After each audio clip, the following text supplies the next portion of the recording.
ഇനി നമ്മൾ പോകുന്നത് മറ്റൊരു റിപ്പോർട്ടിലേക്കാണ്. സമസ്ത കേരള സാഹിത്യ പരിഷത്തിന്റെ നേതൃത്വത്തിൽ എറണാകുളത്ത് MT അനുസ്മരണം നടന്നു.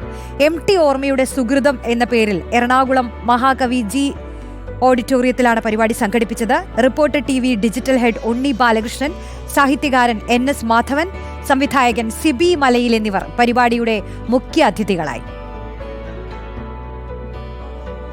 കാലത്തിനതീതമായി വായനയിലൂടെ സാഹിത്യത്തിലും ചരിത്രത്തിലും അനശ്വരനായി നിലനിൽക്കുന്ന സാഹിത്യകാരനാണ് MT വാസുദേവൻ നായരെന്ന് വിളിച്ചോതുന്നതായിരുന്നു MT ഓർമ്മയുടെ സുഹൃതം. സമസ്ത കേരള സാഹിത്യ പരിഷത്തിന്റെ നേതൃത്വത്തിൽ എറണാകുളം G ഓഡിറ്റോറിയത്തിൽ നടന്ന പരിപാടിയിൽ റിപ്പോർട്ടർ TV ഡിജിറ്റൽ ഹെഡ് ഉണ്ണി ബാലകൃഷ്ണൻ, NS മാധവൻ, സിബി മലയിൽ, C രാധാകൃഷ്ണൻ, പായിപ്ര രാധാകൃഷ്ണൻ, ശ്രീകുമാരി രാമചന്ദ്രൻ എന്നിവർ മുഖ്യാതിഥികളായി. പത്രാധിപർ എന്ന നിലയിൽ MTയുടെ സംഭാവനകൾ എത്രത്തോളമായിരുന്നുവെന്ന് എഴുത്തുകാരനും റിപ്പോർട്ടർ TV ഡിജിറ്റൽ ഹെഡുമായ ഉണ്ണി ബാലകൃഷ്ണൻ സംസാരിച്ചു.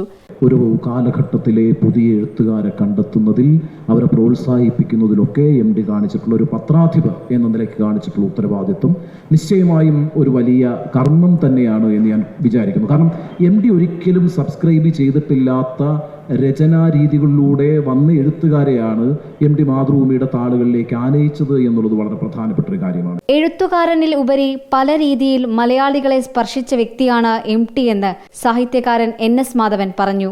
MTയുമായുള്ള സിനിമാനുഭവങ്ങൾ പങ്കുവച്ചാണ് സംവിധായകൻ സിബി മലയിൽ വാചാലനായത്. ആലോചിച്ചിട്ട് അദ്ദേഹം പറഞ്ഞു, നമുക്ക് ജൂലിയസ് സീസർ ചെയ്താലോ എന്ന് ചോദിച്ചു.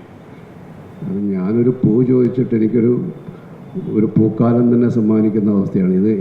എനിക്കത് എൻ്റെ കയ്യിൽ ഒതുങ്ങുന്ന ഒരു വിഷയമാണെന്നൊന്നും അറിയില്ല. പക്ഷേ MT സാർ പറഞ്ഞാൽ പിന്നെ അതിന് എതിർപ്പ് പറയണ്ടല്ലോ, കിട്ടുന്നത് പോരട്ടെ എന്നുള്ളതായിരുന്നു.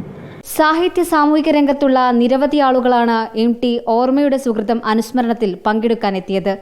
റിപ്പോർട്ടർ, കൊച്ചി.